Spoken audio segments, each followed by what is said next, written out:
2024-এ তিস্তা নদীর ভয়াবহতা এতটাই বেশি ছিল যে শিলিগুড়ি সংলগ্ন ডাবগ্রাম 1 নম্বর গ্রাম পঞ্চায়েতের অন্তর্গত লালটং বস্তি সম্পূর্ণ নদীগর্ভে তলিয়ে যায়।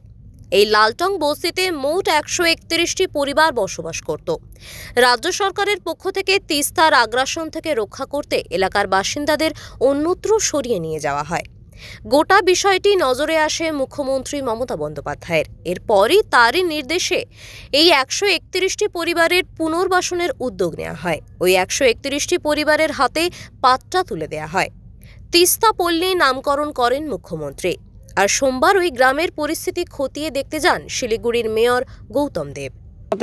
এখানে এটা পর্যায়ক্রমে এই কাজটা করা হয়েছে। কতবার এসডিও জলপাইগুড়ি, কতবার বিএলআরও, কতবার ডিস্ট্রিক্ট ম্যাজিস্ট্রেট, তাদের সাথে আমার মিটিং, ফোন, যোগাযোগ, এবং এখানকার মানুষ তারা অল্টারনেটিভ জায়গাগুলো দেখতে যাওয়া, এত একটা বড় স্টেজ খুঁজে বার করা, সেখানে তাদের পাট্টাগুলো দলিল তৈরি করা, সেই তৈরি করে তাদের হাতে সেটাকে পৌঁছানো, প্রত্যেকটা জিও ট্যাগিং ছাড়া টাকা ঢুকবে না, সেই জিও ট্যাগিং প্রক্রিয়া সম্পন্ন করা, সেইটা কোনো কিছু না দেখে পাট্টা দেওয়ার পরের দিনই তারা লিখে দিল যে লোকগুলোকে এইভাবে খোলা আকাশের তলায় বিপন্ন করে রেখে দেওয়া হয়েছে।